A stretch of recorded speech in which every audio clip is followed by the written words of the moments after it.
ಅದಕ್ಕೂ ಮುಂಚೆ ಒಂದು ಕ್ಷಮೆ ಇರಲಿ. ಒಂದು ಚಿಕ್ಕ ಒಂದು ಟೆಕ್ನಿಕಲ್ ಇಶ್ಯೂ ಆಗಿ ಡಿಲೇ ಆಯಿತು ಗ್ಲಿಮ್ಸು. ನಾನು ಯಾವಾಗ ಒಂದು ಸರಿ, ಇದು 2ನೇ ಸರಿ ಹೇಳ್ತಿದ್ದೀನಿ ಸರ್. ಇದು ನನ್ನ second movie. But first movie ಅಷ್ಟು ಓಡಲಿಲ್ಲ, ನಿಮಗೂ ಗೊತ್ತು. ಬಟ್ ಇಷ್ಟು ದೊಡ್ಡ ಮೂವಿ ನನಗೆ ಸಿಕ್ಕಿರೋದು ಅದಕ್ಕೆ ಕಾರಣ ನೀವು ನನ್ನ ಮೊದಲನೇ ಮೂವಿ ಕೊಟ್ಟಂಥ ರೈಟಿಂಗ್ಸು, ನೀವು ಕೊಟ್ಟಂಥ ರಿವ್ಯೂಸು, ನೀವು ಒಂದು ಟಿ ವಿ ಚಾನಲ್ಸಲ್ಲಿರ್ಬೋದು, ಅಲ್ಲಿ ನನಗೆ ಸಿನಿಮಾಗೆ ಕೊಟ್ಟಂಥ ಸಪೋರ್ಟು ಇವತ್ತು ಇಷ್ಟು ದೊಡ್ಡ ಮೂವಿ ಮಾಡೋಕ್ಕೆ ಕಾರಣ ಆಗಿದೆ ಸರ್. ಇದು ನಾನು ತುಂಬ ಸರಿ ಹೇಳಿದ್ದೀನಿ. ಡೆಕ್ಕನ್ ಹೆರಾಲ್ಡು 5 ಔಟ್ ಆಫ್ 5 ಸ್ಟಾರ್ಸ್ ಕೊಟ್ಟರು. ಇಂಡಿಯನ್ ಟೈಮ್ಸು, ವಿಜಯವಾಣಿ, ವಿಜಯ ಕರ್ನಾಟಕ, ಕನ್ನಡಪ್ರಭ, ಪ್ರಜಾವಾಣಿ, ಈ ಥರ ಎಲ್ಲ ನನಗೆ ಸಪೋರ್ಟ್ ಮಾಡಿದ್ರು.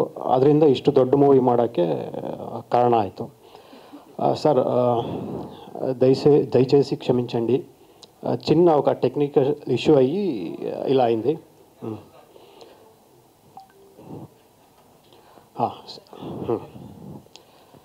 సార్, ನಾನು ತುಂಬ ಬುಕ್ಸು ಓದ್ತಿರ್ತೀನಿ. ಅದರಲ್ಲೂ ಹಿಸ್ಟಾರಿಕಲ್ ಬುಕ್ಸ್ ಅಂದರೆ ನನಗೆ ತುಂಬ ಇಷ್ಟ. ಈ ಥರ ಓದ್ತಾ ಅಲಗಲಿ ಅನ್ನೋದು ಒಂದು ನನ್ನ ಮೈಂಡಿಗೆ ಬಂದಾಗ ಅದ್ರ ಬಗ್ಗೆ ಸ್ವಲ್ಪ ತನಿಖೆ ಮಾಡಿದೆ. ಎಷ್ಟು ಸ್ವಾಭಿಮಾನ ಆದರೆ ಅವರ ಒಂದು ಚಿಕ್ಕ ವೆಪನ್ಗೆ ಇಡೀ ಊರು, ಒಂದು 450 ಜನ ಇದ್ದರು ಆಗ, ಇಡೀ ಊರೇ ಅವರು ಪ್ರಾಣ ಕೊಟ್ಟಿದ್ದಾರೆ. ಸೊ ಅದು ಸ್ವಲ್ಪ ನನಗೆ ಇಂಟ್ರೆಸ್ಟಿಂಗ್ ಅನ್ನಿಸ್ದಾಗ ಅದ್ರ ಬಗ್ಗೆ ತುಂಬ ಅಧ್ಯಯನ ಮಾಡೋಕ್ಕೆ ಸ್ಟಾರ್ಟ್ ಮಾಡಿದೆ. ಅದ್ರ ಬಗ್ಗೆ ಬುಕ್ಸ್ ಓದಿದೆ, ಮತ್ತು ಆ ಊರಿಗೆ ಹೋಗಿ ಅವರ ವಂಶಸ್ಥರನ್ನೆಲ್ಲ ಮೀಟ್ ಮಾಡಿದೆ. ಅವರ ಮರಿ ಮೊಮ್ಮಕ್ಕಳೆಲ್ಲ ಈಗಲೂ ಇದ್ದಾರೆ. ಜಡಗ ಅವರ ಫ್ಯಾಮಿಲಿನೂ ಇದೆ, ಬಾಲ ಅವ್ರ ಫ್ಯಾಮಿಲಿನೂ ಇದೆ, ಅವ್ರ ಮರಿ ಮೊಮ್ಮಕ್ಕಳಾಗಿದ್ದಾರೆ. ಮತ್ತು ಒನ್ನಿ ಅನ್ನೋ ಕ್ಯಾರೆಕ್ಟ್ರು, ಅದು ರಿಯಲ್ಲು, ನಮ್ಮ ಮೇಡಮ್ ಮಾಡ್ತಿದ್ದಾರೆ. ಅವ್ರ ಮನೆಗೂ ಹೋಗಿದ್ದೆ, ಒನ್ನಿ ಅನ್ನೋವ್ರ ಮನೆಗೆ ಹೋಗಿದ್ದೆ. ರಾಮಿ, ಹನುಮ, ಪೂಜಾರಿ ಹನುಮ, ಭೀಮ, ಅವ್ರ ಮನೆಗಳಿಗೆಲ್ಲ ಹೋದೆ. ಅವರು ಅವಾಗ ಹೋರಾಟ ಮಾಡಿದಂಥ ವೆಪನ್ಸ್ನ ಈಗಲೂ ದೇವ್ರ ಗುಡಿ ಅಂದ್ಬಿಟ್ಟು ಒಂದು ಚಿಕ್ಕದಾಗಿ ಗುಡಿ ಮಾಡಿಕೊಂಡು ವೆಪನ್ಸ್ನ ಇಟ್ಟಿದ್ದಾರೆ. ಚಿಕ್ಕ ವೆಪನ್ಗೋಸ್ಕರ ಇಡೀ ಪ್ರಾಣನ ಕೊಟ್ಟಿದ್ದಾರೆ, ಅಷ್ಟು ಸ್ವಾಭಿಮಾನಿಗಳವರು. ಸೊ ಆಗ ಅದ್ರ ಮೇಲೆಲ್ಲ ಇಂಟ್ರೆಸ್ಟ್ ಬಂದು ಒಂದು ಕಥೆನ ಎಳೆ ಮಾಡಿದಾಗ ಇಷ್ಟು ತುಂಬ ಕಮರ್ಷಿಯಲ್ ಬೇಡ, ಯಾಕಂದ್ರೆ ನನಗೆ ಅಷ್ಟು ಬಜೆಟ್ ಯಾರು ಸಪೋರ್ಟ್ ಮಾಡಲ್ಲ ಅಂದ್ಬಿಟ್ಟು ಒಂದು ಪುಟ್ಟದಾಗೆ ಅದನ್ನ ಮಾಡಿಕೊಂಡು ಪ್ರೊಡ್ಯೂಸರ್ಗೆ ಅಪ್ರೋಚ್ ಆಗಿದ್ದು ನಾನು ಎಷ್ಟು ಅಂದರೆ ಜಸ್ಟ್ 3 ಕೋಟಿ. ಯಾವುದೇ ಸಾಂಗ್ಸ್ ಇಲ್ಲ, ಕಮರ್ಷಿಯಾಲಿಟಿ ಅಂತ ಒಂದು ರಿಚ್ಚು ಸೀನ್ಸ್ ಇರಲಿಲ್ಲ. ಜಸ್ಟ್ ಆ ಕಂಟೆಂಟ್ಗೆ ಏನು ಬೇಕೋ ಅದನ್ನು ಫಸ್ಟು ಮಾಡಿಕೊಂಡು ಅವ್ರಿಗೆ ಅಪ್ರೋಚ್ ಮಾಡಿದಾಗ ಜಸ್ಟ್ ಅವರು ಒಂದು 5 ಮಿನಿಟ್ಸಲ್ಲಿ 1 ಲೈನ್ ನರೇಟ್ ಮಾಡಿದೆ. ಸುಕೇಶ್, ಇದು 3 crore 5 crore 10 crore ಮಾಡೋವಂಥ ಮೂವಿ ಅಲ್ಲ, ಮಾಡಿದ್ರೆ, ಯಾಕಂದರೆ ಸ್ವಾಭಿಮಾನಿ ಇವರು, ಒಂದು ಚಿಕ್ಕ ವೆಪನ್ಗಳಿಗೆಲ್ಲ ಪ್ರಾಣ ಕೊಟ್ಟರುವಂಥವ್ರು, ಮಾಡಿದ್ರೆ ಇದನ್ನು ಬೇರೆ ರೀತಿಯಲ್ಲೇ ಮಾಡಬೇಕು ಅಂಥೇಳಿ ಅವತ್ತು ಅಲ್ಲೇ ಬೇರೆ ಇನ್ನೊಂದು ಸ್ವಲ್ಪ ಟೈಮ್ ಇದನ್ನೆಲ್ಲ ಫುಲ್ ಕಮರ್ಷಿಯಲ್ಲಾಗಿ ಮಾಡೋ, ವಾವ್ ಅನ್ನೋ ಥರ ಸೀನ್ಗಳು ರೆಡಿ ಮಾಡ್ಕೊಂಡು, ಮತ್ತು ಅವ್ರ ಆಫೀಸಲ್ಲಿ 1 ವರ್ಷ ಸ್ಕ್ರಿಪ್ಟಲ್ಲಿ ಕೂತ್ಕೊಂಡು ರೆಡಿ ಮಾಡಿ ಪ್ರತಿ ಸೀನ್ಸು, ಎಲಿವೇಷನ್ಸು ಎಲ್ಲ ಮೈಂಡಲ್ಲಿ ಇಟ್ಕೊಂಡು ಫುಲ್ ಕಮರ್ಷಿಯಲ್ಲಾಗಿ, ಮತ್ತು ಯಾವುದೇ ಮೂಲತಃ ಕತೆಗೆ ಡ್ಯಾಮೇಜ್ ಆಗದಿದ್ದಂಗೆ ನೋಡಿಕೊಂಡು ನೀಟಾಗಿ ಮಾಡಿ ಒಂದು ಫೈನಲೈಸ್ ಮಾಡಿ ಶೂಟಿಂಗ್ ಸ್ಟಾರ್ಟ್ ಆಯಿತು. ಆಲ್ಮೋಸ್ಟ್ 40% ಶೂಟಿಂಗ್ ಮುಗಿದಿದೆ. ಫಸ್ಟು ಸ್ಕೆಡ್ಯೂಲು ಮೈಸೂರಲ್ಲೂ ಎಲ್ಲ ಸೆಟ್ ಹಾಕಿ ತುಂಬ ಅದ್ಧೂರಿಯಾಗಿ ಮಾಡಿದ್ವಿ.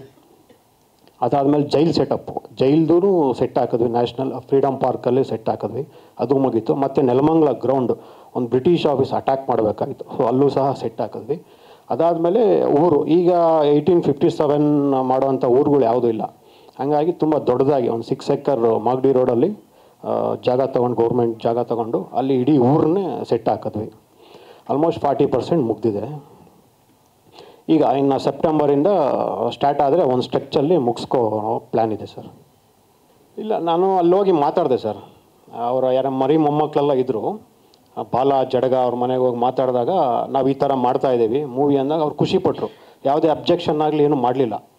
ಮೂವಿ ಮಾಡ್ತಾಯಿದ್ದಾರೆ, ನಮ್ಮ ಮೂವಿ ಮಾಡ್ತಾಯಿದ್ದೀರಾ ಅಂದ್ಬಿಟ್ಟು. ಅವ್ರ ಸ್ಟ್ಯಾಚು ಇದೆ ಊರಲ್ಲಿ, ಬಾಲ, ಜಡಗ ಸ್ಟ್ಯಾಚು ಇದೆ. ಆ ಸ್ಟ್ಯಾಚು ಹತ್ರ ಕರ್ಕೊಂಡೋದ್ರು. ನೋಡಿ, ಇವರೇ ನಮ್ಮ ತಾತ, ನಮ್ಮ ಮುತ್ತಾತ ಅಂತೆಲ್ಲ ತೋರಿಸಿ, ಆಗ ಅವ್ರ ಮನೆಗೆ ಕರ್ಕೊಂಡೋಗಿ ಅವ್ರು ಯೂಸ್ ಮಾಡ್ತಾ ಇರುವಂಥ ವೆಪನ್ಸ್ಗಳನ್ನ ತೋರಿಸಿದ್ರು. ಸೊ ಯಾವುದೇ ಅಬ್ಜೆಕ್ಷನ್ ಏನು ಮಾಡಲಿಲ್ಲ. ಮಾಡಿ, ನೀವು ಸಂತೋಷ ಮಾಡಿ, ಅಯ್ಯೋ ನಮಗೆ ಖುಷಿ ಈ ಥರ ಕತೆ ಮಾಡಿದ್ರೆ ಅಂತೇಳಿ ಮಾಡಿದ್ರು. ತುಂಬ ಜನ ಹೋಗಿದ್ದಾರಂತೆ ಕತೆ ಮಾಡೋಕ್ಕೆ, ಮೂವಿ ಮಾಡ್ತೀನಿ ಅಂತ. ಯಾರೂ ಮಾಡಲಿಲ್ಲ. ಅದು ಆ ಥರ ನಾನು ಇನ್ನೂ ಯೋಚನೆ ಮಾಡಿಲ್ಲ. ನೋಡೋಣ ಸರ್ ಇದರಲ್ಲಿ. ಬಟ್ ಇದನ್ನು ನಾನು ಯಾವುದೇ ಒಂದು ನಾವಲ್ನ ಓದಿ ಆ ಪ್ರಕಾರ ಕತೆ ಮಾಡಲಿಲ್ಲ. ಅದೇ ಎಲ್ಲ ಈ ಫ್ಯಾಮಿಲಿ ಎಲ್ಲ ಮಾತಾಡಿದೆ ಸರ್ ನಾನು. ಅದಕ್ಕೆ ಫಸ್ಟು ಅವ್ರ ಮನೇನ ಮೀಟ್ ಮಾಡಿಬಿಟ್ಟೆ. ಜಡಗ ಮನೆ ಇರಲಿ, ಬಾಲ ಮನೆ ಇರಲಿ, ಹೊನ್ನಿ, ರಾಮಿ, ಅವ್ರ ಮನೆಗಳೆಲ್ಲ ಹೋಗಿ ಮೀಟ್ ಮಾಡಿ ಕತೆಗಳೆಲ್ಲ ಕೇಳಿ ಅವರೊಂದಷ್ಟು ಒಬ್ಬ ಬಸ್ರಿ ಹೆಂಗ್ಸು, ಒಂದು 9 ತಿಂಗಳು ಬಸ್ರಿ ಹೆಂಗ್ಸು ಹೋರಾಟ ಮಾಡಿದ್ರು, ಆ ಮನೆಗೆ ಕರ್ಕೊಂಡೋದ್ರು. ಅಲ್ಲೆಲ್ಲ ನೋಡಿಕೊಂಡು ಅವ್ರದ್ದಷ್ಟು ಒಂದು ಇನ್ಫಾರ್ಮೇಷನ್ ಕಲೆಕ್ಟ್ ಮಾಡಿ ಕತೆ ಎಲ್ಲ ಮಾಡೋಕ್ಕೆ ಒಂದು ಸಪೋರ್ಟ್ ಆಯಿತು ಸರ್. ಅವ್ರಿಗೆ ಮೇಲಲ್ಲಿ ಸ್ಕ್ರಿಪ್ಟ್ ಹೋಯ್ತು. ಆಮೇಲೆ ಪ್ರೊಡ್ಯೂಸರ್ ಮೀಟ್ ಮಾಡಿದಾಗ ಅವ್ರು ಒಂದೇ ಮಾತು ಹೇಳಿದ್ದು, ಇದು ಅರ್ಜೆಂಟಾಗಿ ಇವಾಗ ಹೆಂಗಂದ್ರಂಗೆ ಬಂದು ಮಾಡೋವಂಥದ್ದಲ್ಲ, ಶರ್ಟ್ ಕಿತ್ತು ಬಿಸಾಕಿ ಮಾಡೋವಂಥ ಕತೆ. ಅಂದರೆ ಹಂಗಿರಬೇಕು ಜಡಗ ಕ್ಯಾರೆಕ್ಟರ್, ಅಂದರೆ ಬಾಡಿ ಹಂಗಿರಬೇಕು, ಮೈ ಹಂಗಿರಬೇಕು, ತೋಳು ಹಂಗಿರಬೇಕು. ಅದಕ್ಕೊಂದು ಸ್ವಲ್ಪ ಟೈಮ್ ಕೊಡಿ, ಅದಕ್ಕೆ ರೆಡಿ ಆಗ್ತೀನಿ ಅಂತೇಳಿ ಅದಕ್ಕೆ ಹೆಂಗೆ ಬೇಕೋ ಹಂಗೆ ತಯಾರಿ ಮಾಡಿಕೊಂಡು ಬಂದರು ಸರ್. ಬಂದರು, ಒಂದು 40% ಶೂಟಿಂಗು ಮುಗಿಸಿದ್ದೀವಿ. ಕ್ಷಣ ಕ್ಷಣದ ಸುದ್ದಿಗಳಿಗಾಗಿ ಫ್ರೀಡಂ ಟಿವಿ ಸಬ್ಸ್ಕ್ರೈಬ್ ಮಾಡಿ, ಲೈಕ್ ಮಾಡಿ ಹಾಗೂ ಫಾಲೋ ಮಾಡಿ. ಹೊಸ ಸುದ್ದಿಗಳ ನೋಟಿಫಿಕೇಶನ್ಗಾಗಿ ಬೆಲ್ ಐಕಾನ್ ಮೇಲೆ ಕ್ಲಿಕ್ ಮಾಡಿ.